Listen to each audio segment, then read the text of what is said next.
Welcome back to Cash and Sass, the podcast where we ditch the shame, talk real numbers, and build bold, bankable wealth without sacrificing who we are. I'm your host, Lisa Marie, fractional CFO, wealth mentor, and the sassy wealth queen behind Transcendent Wealth Co. If you're ready to scale with strategy, own your power, and finally feel wealthy in every sense of the word, then you're in the right place. Today's episode is one that people need to hear more of and from because everybody wants to make more money. And this is a very, very good dear friend of mine. And I'm going to tell you, not enough people are talking about what happens when you actually do make more money, y'all, okay? My guest, Natalie Bullen, is the CEO of Unapologetic Wealth, and we're diving into rapid growth, mismanagement, and why making more money isn't fixing the problem you think it is. Because sometimes the more money you make, the louder the problem gets. So, as we know, what always happens is I dive right in. So that's what we're going to do. And Natalie, first though, thank you very much for being here. You are like someone I've looked up to. I follow. You're become a dear friend. And y'all, everybody needs to be listening to this episode or watching it on YouTube. Like, I don't know. Y'all share it whenever you need to because this woman's like full of gold nuggets. Okay. You've said money is everywhere. And I want to know, what does that mean in real life for so many, especially when it comes to entrepreneurs, and why so many of them feel like they're constantly chasing it? That's a great question. Money really is everywhere, especially if you are in the United States where it's getting printed every day. And I think often we let the way that our lived experience has been help us decide what our future will be. And so if money has been scarce in the past, we decide that money is scarce for everyone. But money is not scarce for everyone. If you go to any nice mall, I'm near Nashville, if I go to Green Hills Mall, if you're in New York and you go on Saks Fifth, there are people standing outside of the line for Gucci. There are people in Tiffany. There are people who are still buying $100,000, $500,000 cars. And I'm not saying overconsume to prove you have money. I'm saying there are still pockets of the economy that are spending right now. There will always be people Right. willing to spend money to solve their problem. So if you can solve a problem, which every entrepreneur can solve a problem, that's why you're in business. We can all solve problems. So if you can solve a problem, you can print money. There's always someone who is willing. Right now, with the partial government shutdown and TSA being closed, there are people who are charging to wait in line at the airport.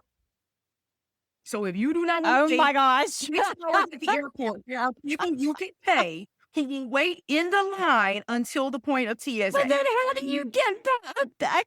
That's like a whole nother conversation because I'm like, but then how do you get up there once know it's your what? I turn? guess you just be on standby 30 minutes away, but at least you're waiting at home on your couch instead of waiting in a line at the airport. But there will always be someone willing Oh, to basically, pay. like when they get to a certain point before Yeah, they enter into the exactly. But TS, you're like not in the the chaos. regular TSA line, if Yeah. they're like okay, because at first I was like, wait a minute, Oh no, it's to get you once you to the get to a certain TSA. point, you ain't gonna Yeah, be yeah. able It's to to. the TSA. And people are paying it. And so I think we have to be really careful with Right. speaking negatively over our own lives and saying things like, I'm broke or I'm struggling or this isn't gonna happen for me. Nobody has any money. Everybody's run out of money. That may be true in a limited scenario in your life experience, but that doesn't mean that it will always be true for you. And it doesn't mean it's true for Well, everyone and I think else. that's right. And I think that's a big thing too, though, because let's touch on that. And y'all, I'm warning you, listen, let's touch on that because what does it do when we talk negatively? You and I've had this conversation Yeah. because you've actually caught me like, We have had I this listen, conversation. I'm guilty. Okay. We I all have will, been at some point. We all have been. That is I'm a that wealth is how we are mentor and I'm trained. guilty. We are Right. trained to complain and we are trained to feel sorry for ourselves and elicit sympathy from others as a point of connection. Oh, and society has trained us, especially as women, Yeah. To play that small. that we're supposed to, right, to play small, Mhm. and that we will always be broke and we won't mount up to the rest of society. And so I want us to talk about that because I think it's really important, especially for women and minorities, that we understand that the way we talk about ourselves, Yeah. especially about money, matters. and it affects how we're going to make money, right? I mean, it's going to affect it. And I've had to catch myself again with that negative thinking and go, okay, or saying the negative things, it's going to affect that. Haven't you've noticed those things with the clients you work with, right? Yeah, all the time. I mean, we don't understand how powerful our subconscious minds are. We do not understand that they are listening all the time. And so if you start to create an environment where your brain believes you don't know how to sell, you don't know how to hold money, you don't know how to manage money, you don't know how to attract money, you don't like money, you don't trust money, money doesn't like you, money doesn't trust you, then that will be your reality. And I think as part of That. the powerlessness that is taught to women, Mhm. that it's easy for us to think, well, you know, I don't have that kind of power over my subconscious. My words don't matter that much. As we say these things, I get on to people who call their children their broke best friends. I think that is outrageous. Why would you grow a child in your uterus for 9 months, risk your life in labor just to start insulting it off top, just soon as this baby come Okay, out? I have never, It's I have actually quite never, common. Or when women start OMG. promoting themselves, they'll say, prepare to be sick of me. And it's like, why would I be sick of seeing your face more? Why would I be sick of you promoting your business? Why would that be something negative? So, like these casual covenants that we make with lack, it's not intentional. It's so easy to slide into these euphemisms that literally mean something in That my are life is supposed to not be going well. cute, and I'm gonna be showing up all the time, so you're gonna get sick of me, but what you're doing is you're talking negatively about yourself. I've never called my children my broke best friends. I'm guilty of some other things, but I've never called them that. I think it's important because of the way we phrase things. Not only is that gonna affect the people we're around, but it's gonna affect us, right? Yeah. Especially us. And so one of the things that I'm curious, and I want my listeners to understand is what shifted for you when you stopped seeing money as scarce and stop talking about money as scarce? Because if we see money as scarce, Mhm. we're going to talk about it as scarce. That's true. I never saw money as scarce. My man believes in prosperity gospel. I grew up watching Creflo Dollar. Creflo Dollar is this real prominent black pastor in the 90s. He had his own private jet. He had cufflinks. And my mom did not think it was a sin for the pastor to be rich. She thought, why not? Why would God's people be poor and secular people be rich? If we serve a God that owns everything, that made sense to me. We serve a God that owns everything, then why should we be poor? That didn't make sense to me. So lucky for me, I never saw that. My mom actually was like, look, different occupations pay different amounts of money. So yeah, I don't have a ton of money because I'm a school teacher, but that doesn't mean nobody has money. So I had a good understanding that there's I always love been that. some people rich, some people poor, and some people in the middle. I've always known that. I I knew love that when I that. was a But child. that So means your mom has been living a true wealthy life absolutely, because I believe wealth is more than money, 100%. right? And your mom was teaching you, which not a lot of parents did or do, that there's different forms of occupation and different forms of wealth, Mhm. meaning some are going to have a lot of extra money, maybe doing what they love or maybe not doing what they love, and there's going to be some people who are going to be in the middle who are going to be doing what they love, and they're going to be feel wealthy, and they're not making a lot of money. So I love that. Tell us some of the things though, like where do you see entrepreneurs mishandling money the most once they start scaling? Because Mhm. I'll be honest, I scaled really fast. Okay. And then there were some things that weren't in place that I now, saw Realize that you should need it. have been. Yeah. Right. And I think a lot of entrepreneurs don't realize that there are just some things that need to be done Mm. That's or good. have, like, whether it's a coach or I mean, because you're an identity coach, right? So Yeah. whether it's a coach or whether it's having systems in place, what are some of the or spending more as they're making more, and not really truly looking at the cost, but what are some of the things that you've noticed?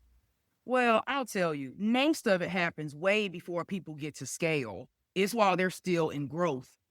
And usually it is paying themselves little to nothing, Mm. over investing in what I consider coaching consulting. So, of course, there is a use case for coaching. I have a coach, it's beneficial. But spending 20, 30, 40% of your revenue on coaching every year when you have no team, no staff, no systems, no automations, you're not running ads, it's not balanced. So I will see people kind of cook the books where they'll pay themselves basically nothing because they have a partner that pays the bills so they can, or they have a job, so they can artificially lower their owner's compensation to basically zero to be able to afford to overspend on coaching, consulting. Travel is somewhere I see where there's usually a huge, huge spend. If you look at large companies, if you look at like, not even large, you look at a mid-sized company, 100, 200 people, you're not going to see 30% of the revenue going towards events and conferences and retreats. That's just not where the money goes, right? Like once you get 100 people in your company, your biggest expense is going to be payroll. It's team and staff. It's going to be payroll. Once you get 50 people on your team, it's going to be reason. So I think it's what most people do as solopreneurs prevents them from ever being able to hire a team. Because instead of hiring staff, they're hiring people who tell them what to do, like advisors, or people who are helping them grow their inner selves, like coaching, at the extent that they can't invest in anything else. So I will meet people and go, hey, like I'm running a sales challenge. Every quarter we run one. So many people. I love your sales challenges. It's great. I love your sales challenges. Every so often, and we're doing something great this time. Alumni get a preferred rate, which we've never done before, and people who have revenue under 100K get a reduced rate, which I think is a really great thing that we're able to do. Nice. So I feel a lot, especially since a lot of people got hit last year. They got hit. Last year has been rough. I got hit. See, I got hit. Yeah, and so I got hit. 500. And I'm gonna be honest. I'm normally a 6-figure revenue person. Yeah. I got hit. We all I got hit hard. And so even the people who were making 500K are making 250 now. So it's still 6-figure. But it's way, way and less. The people who were in the 250, 300, they're barely 75. They're barely at that. They were barely at. I mean, it's been decimated. And so I've been really looking at how can I continue to give value to people while they're in this season instead of just, you don't have any money.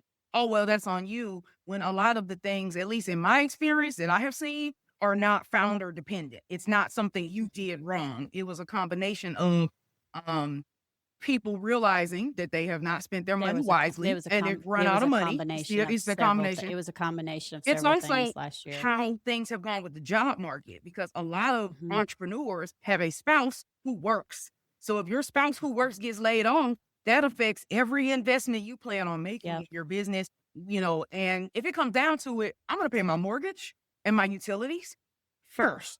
Always. I'm going to make sure you have food to eat. Like, I'm never going to spend money in my business that is going to cripple me on the personal side. And I think a lot of people did that. And now they're like, okay, I finally got back on my feet. I'm going to wait. So people are still spending, but I believe they are way more prudent.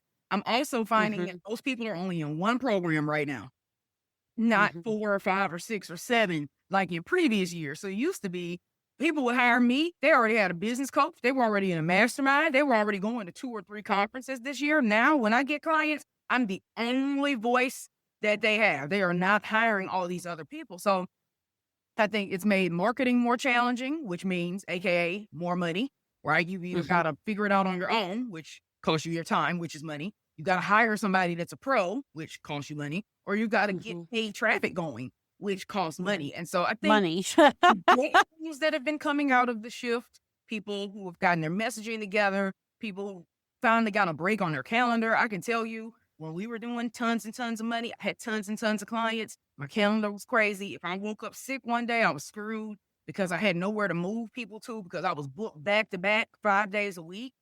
But it does make your placement, where you put this money, even more important.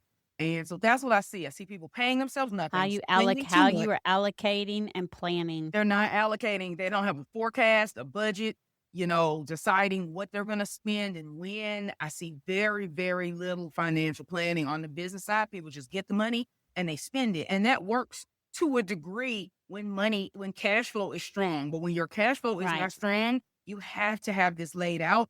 And, hopefully it's something that people will now start paying attention to, that I who's hope on top so, of because your that's one of the finances. things But that I mean, that's one of the things that I've talked to people about, and that's one of the things I do. And when people come to me and they're like, "Oh, I'm great, I've got it all," and I'm like, "Okay, awesome. Have you planned what's going to happen when your cash flow is lower in certain months?" Well, I don't know when it'll be lower. right. And You haven't you forecasted, you haven't haven't forecasted looked at the anything. trends, you haven't, and they're like, "Why would I Well, do that?" And I'm and like, I'll be honest, for most businesses, "Because."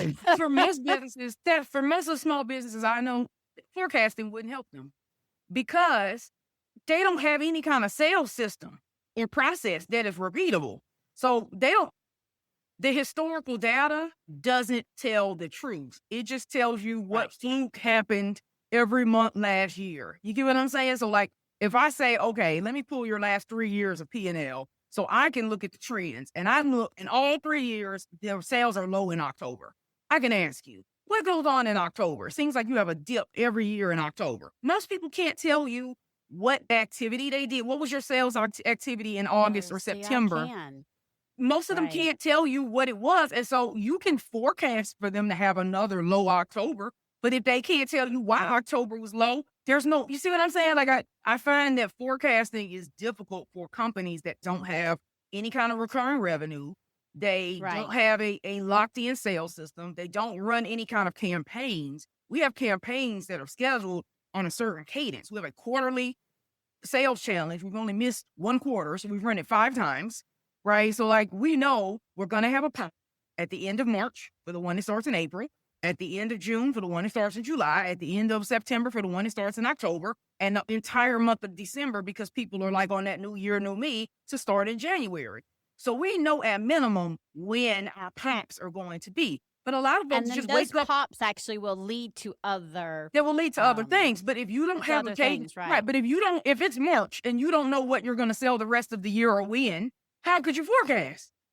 So Right. I run into that issue with people. It's not that they're not willing; it's that their marketing and sales system They don't have are a so system in chaotic place.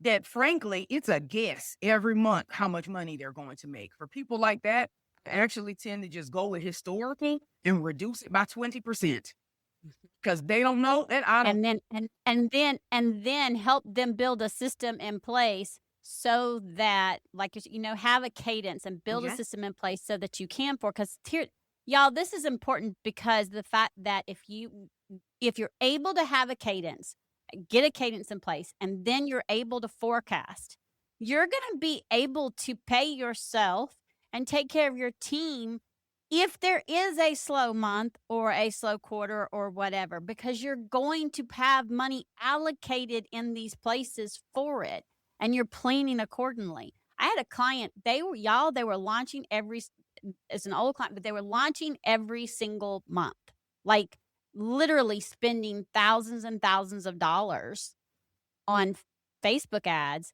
and launching because they had to turn around and pay their team, but they could with the money that they brought in thousands and thousands of dollars too, but they had to offset the ads they ran, pay their team, so they had to turn around and launch again. It was yeah. like a never ending It's a never ending merry-go-round. cycle. Well, and this is an unpopular opinion, but in the beginning, you can't afford to pay these huge retainers for someone to run your ads. And I know it's hard. Trust me, I struggle with attaching a document to an email. I sold my iMac because I couldn't find where any of my shit was. So don't. I can't. I look. I'm the I'm gonna be. worst. I can't do Canva to save my Oh life. no, I Okay, would never try that. you don't. Yeah, I I could never. can, but it'll take. I It'll take can't. me I'm like glad you can. ever. I can't. I can't. I try and it look. I I can't. have someone who does it for me, and Same. I will gladly pay her But I'm so saying that that's she what keeps it doing takes. it for me. And I think in the beginning, it's wise for people to figure out what ads look like for them and try to run them themselves, get them a low cost incubator. Because if you're trying to pay an agency 5 or 6,000 a month plus 1,000 or 2 or 3 in ad spend, the ROI would have to be huge just for you to break They, even by the time you pay that fee. Not to mention, in the early stages, most people don't have a funnel that makes sense for ads. Like for right, years, I right. sold everything myself. I sold it on sales calls. I sold it on in Facebook posts, right? I didn't really need people to download a lead magnet or take a quiz. I didn't really need to email them 20 or 30 times before they sold or bought something. Now, the marketplace has changed. It takes more touches. So I would never want to start with a ton of paid touches, not knowing if the free stuff works. So then you got to roll out, what's this phone look like free? Like, can I get these people? Can I get people to take the quiz for free? Can I get people to do the lead magnet for free? Can I get people to come to my event for free? And if those things work, then you can start running ads. So I'll see very lopsided spending.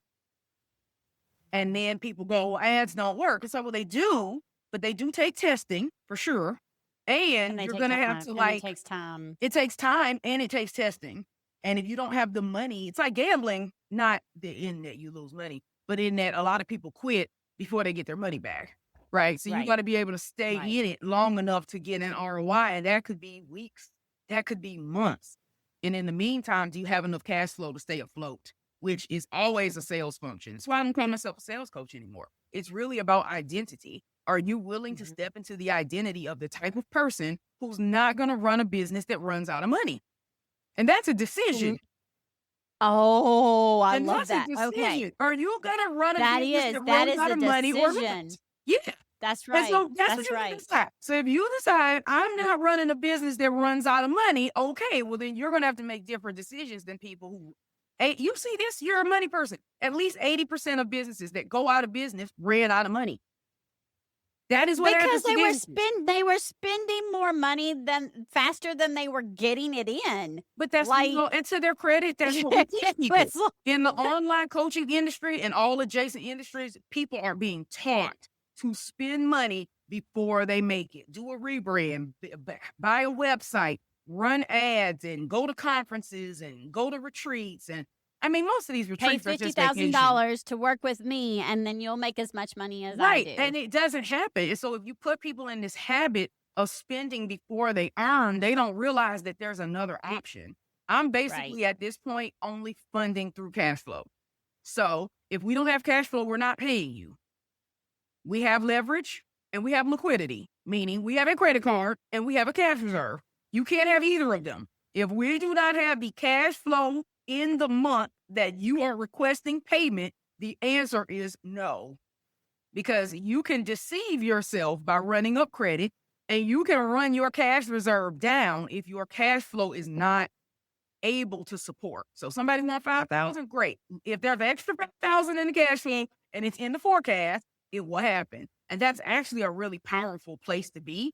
It takes the emotion out of buying. It's not, oh, but I like this person. Oh, but I think it'll work. It stops all of that. Now it's very much, hey, on every $100,000 we make, 40,000 goes to Natalie and pay, 20,000 of it goes to team, 10,000 of it goes to marketing, 6,000 of it, like we have a list. And so every 100,000, this is where that money gets deployed. Period. I love that. And so I don't get compelled to buy stuff I don't need. If I go online and I see where someone's selling something, I'm like, okay, what category does this go in? Is this a marketing offer?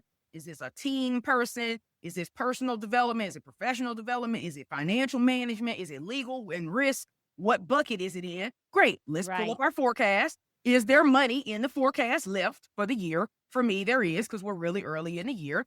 I look at the price of the offer. I look at the amount in the bucket. If there's less in the bucket than the price of the offer, it's a no.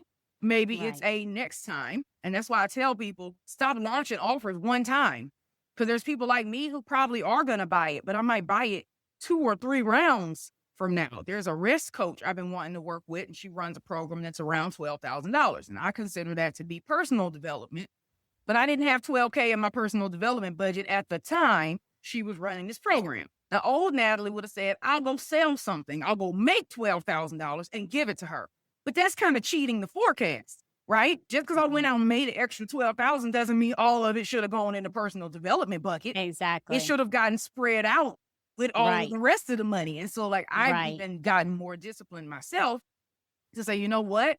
How about, and if my budget, let's say my budget's $6,000 and it's never going to be enough for this program that's $12,000, right? I can say, okay, Natalie, for the next year, I'm willing to put an extra $500 a month into my personal development budget. So next year it is $12,000 and I can buy what I want.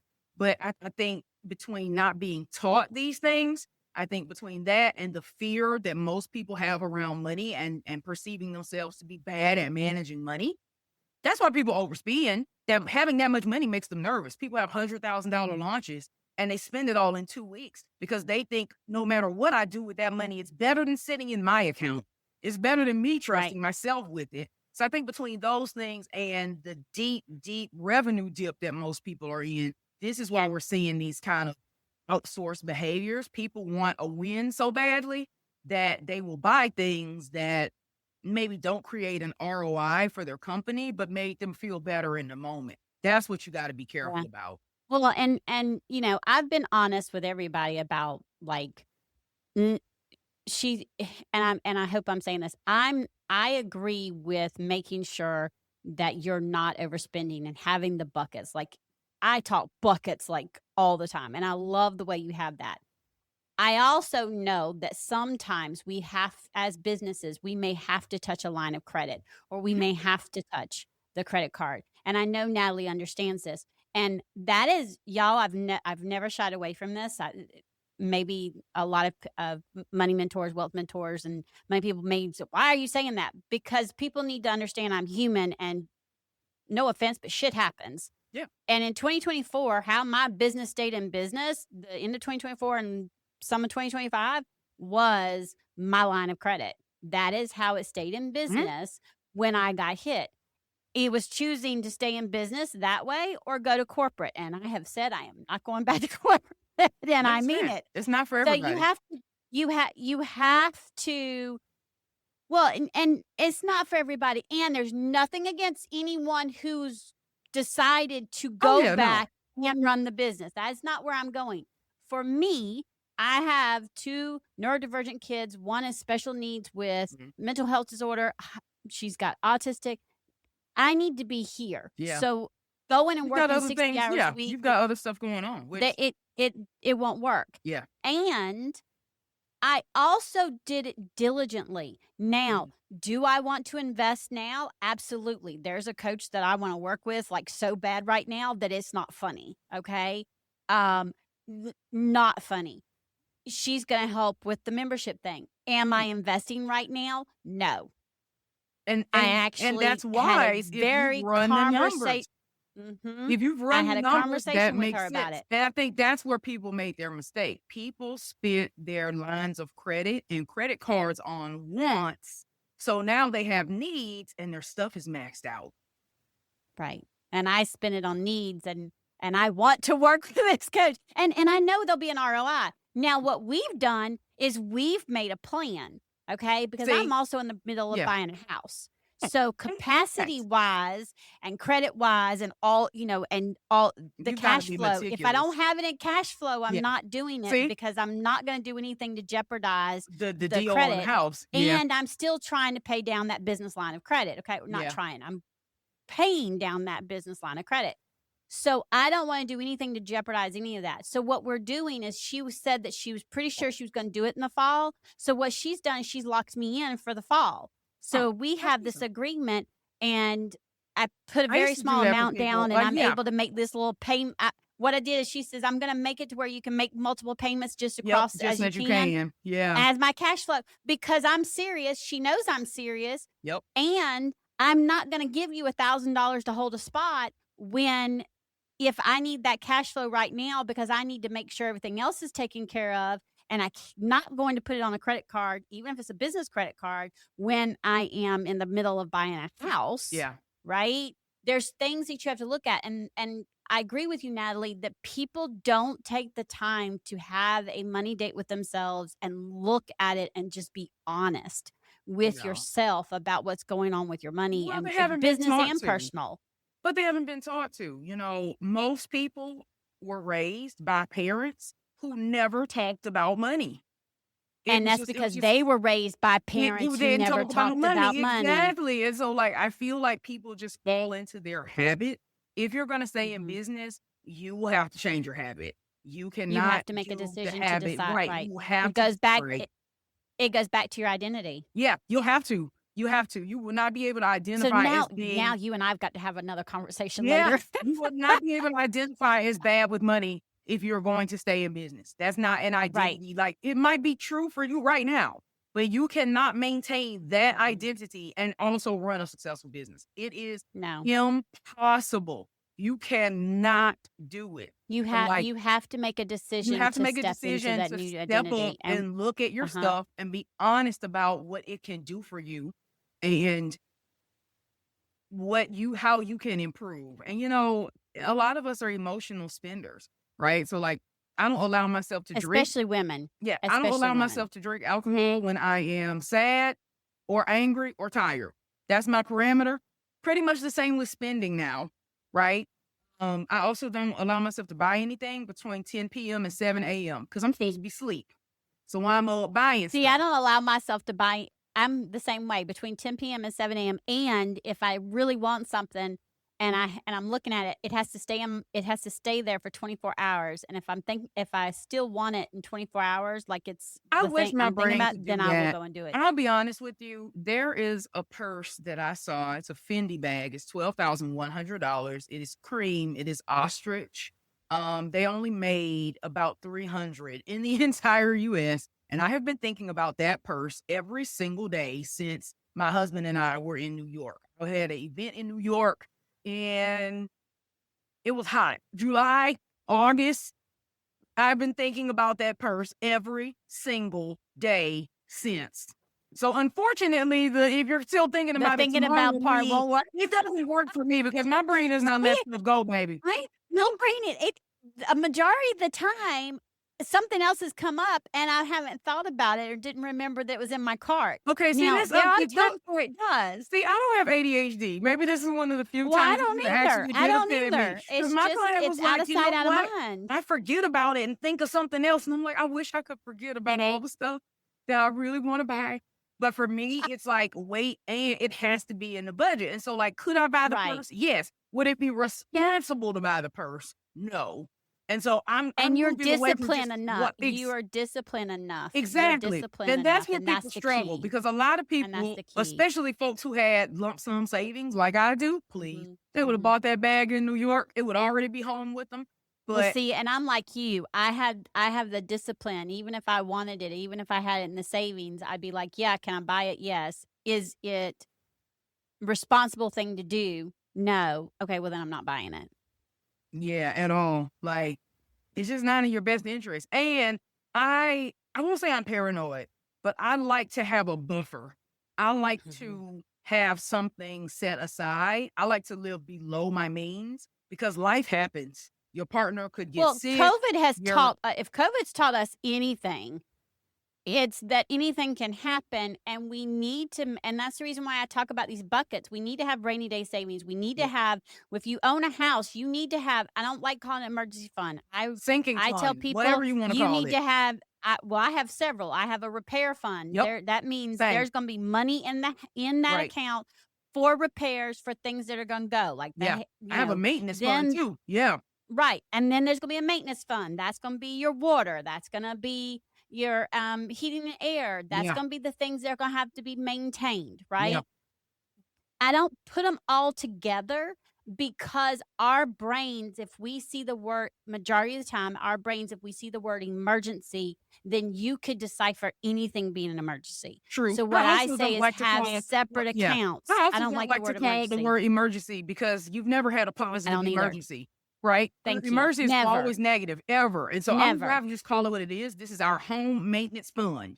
Just call it what it is. That's what I said. I have a home repair fund, a home maintenance fund. I have a car maintenance fund, which is that's car repair / car maintenance, and that's the sales tax. Then I have a fur baby fund, and that's for the fur babies. Now, does that mean if I have to take them to the emergency vet? Yes, that includes emergency vet. That includes yearly visits, but it's not called that. Do you see it? Yeah. And it's really important to have these separate accounts because our brains go, oh, that's what that money's for, and we're less likely to touch it. What's one of the things that we can do to step into that new identity? I think for most people, it's really deciding the life that they want. I think a lot of people run from what they don't want. They don't want to go back to corporate. They don't want to be dependent on a partner or spouse. they know what they don't want, but what do you want? How are you architecting the life you actually Ooh. desire? Like, not what you're trying to escape, not the boss that you hate. So there's a difference in looking at, not like for Absolutely. me, when I said I don't want to go back to corporate, there's a difference in Yeah. looking at not wanting to go back to corporate versus the What you actually identity do that I want. want. Right. It's not that you just Oh, don't want to okay. go to corporate. You actually Right. want to be well funded in a business that lights you up, that lets you serve people and pays you really well. You want to be well I compensated. like that. Right? It's not that you just don't want to go to corporate, because you're not in corporate now, but that doesn't mean you have what you want. Right. And so I Right. think sometimes we're focused on what we don't want, and our subconscious minds don't understand don't and not and won't. None of those words mean anything to your subconscious. So when you say, like, you'll meet people who will say, anything but surgery. I want anything but bankruptcy, anything but foreclosure. And when you say these words, you bring that stuff into your life, because your brain is not hearing the but and the not. It's just hearing the noun that you focus on. I remember when my stepdad was an EMT and I was young. I had just learned how to drive. And he asked me, what is the most dangerous place? What did I think was the most dangerous place at the site of a wreck? And I told him, obviously, the cars that were in the wreck, right? The car that got hit is that's the danger, the impact. The point of impact is the most dangerous point. He said, no, it's the people driving past the wreck. I said, how could the people driving past the wreck be in a worse position than the people in the wreck? He said, because of Bible. He said, because of rubbernecking. People who are passing the neck take their You're eyes right. off the road and look at the wreck. So they're looking at the wreck in the ditch. He said, but if you're looking in the ditch, you're driving in the ditch. And then he told me that the people driving past the wreck are twice as likely to die than the people in the wreck. It is more fatal to drive past an automobile wreck than to be Because you're not paying attention. Because you're not driving towards what you want. You're looking at the wreck. Now you're in a looking wreck. at something You're and going, looking at the I ditch. don't want Go. this. I don't want that. And instead of paying attention to where And you you're get it. going, you end up And exactly you end up hitting exactly with that. somebody. Because that's what you fixated yourself on. So instead of fixating on not being broke, fixate on being rich. Damn, because I've been doing the exact same thing. Y'all, I'm calling myself out. Look at you. You're so cute. But I'm saying, I'm calling myself out because I've been doing it.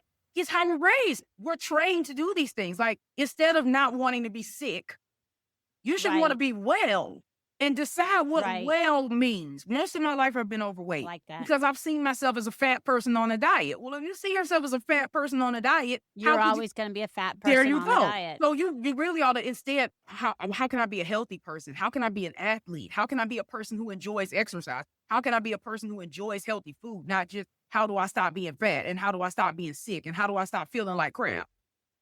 Well, and that works too because of the fact that when I was overweight, obesity runs in my family. And I always saw, well, everybody is obese in my family. I'm always going to be obese in my family. I'm going to be obese too. I'm never going to have the energy to do this. I'm going to have limitations. We make all these decisions and we go, this is just how it is. Everyone in my family is big, so I'm going to be big. And that's just okay. Yep. Even if it's not true. 2017, right. And then in 2017, I said enough. Mm-hmm. And I hired my trainer. And I'm not perfect, but I've not looked back. I lost the weight. Now, I did not lose it overnight. We did this the right way, okay? We did this the right way. Not all the ways that I've done it before. We did this time the right way. We're talking about that. I don't know why overnight success is so popular. I don't understand why it's because appealing. It's the same thing about people all of a sudden launching a program and now they've got 500K. People think they make money overnight too. Yeah, but why would you even want that? Like, let's think about humans, right? Humans do not adapt to rapid change very well.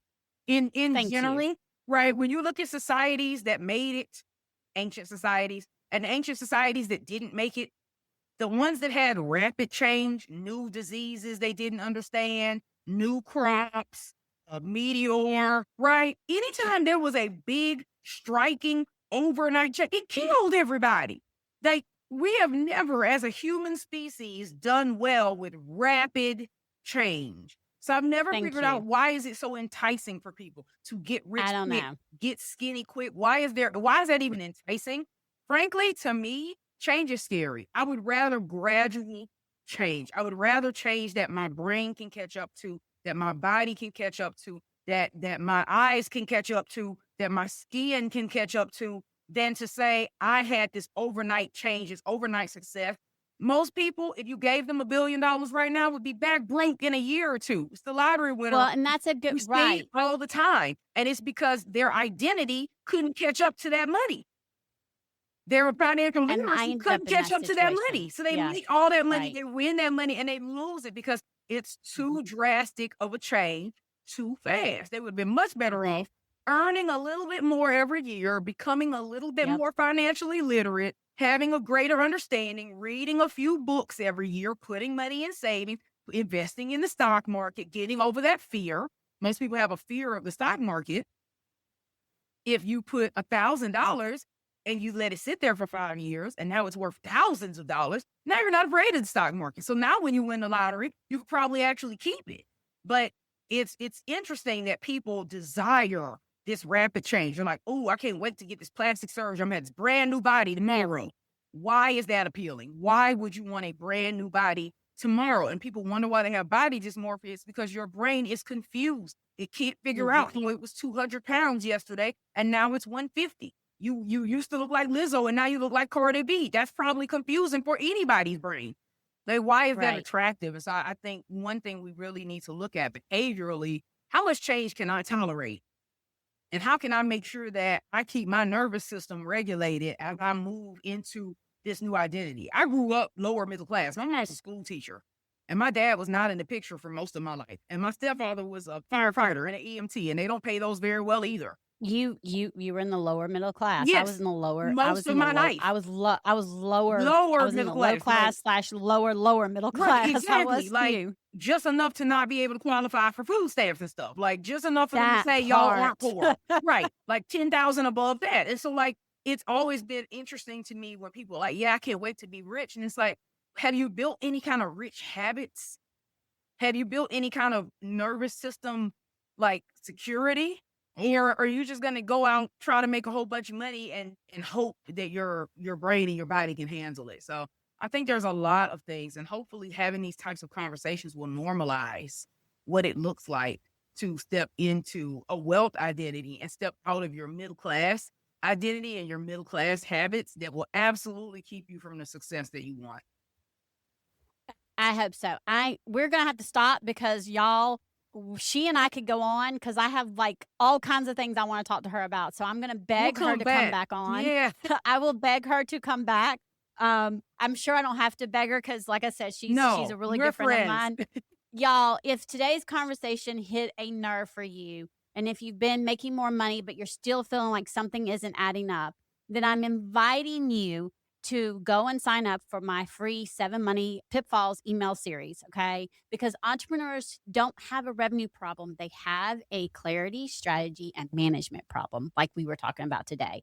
And then that identity and making sure that's aligned with your values and what your nervous system can handle is really, really important. So I'm hoping y'all have that, you're getting that takeaway. So go sign up using the link that's in the show notes. And until next time, remember, as I always say, confidence and cash are the ultimate power duo. Go check in with your money. And as always, have a fantastic and wealthy day.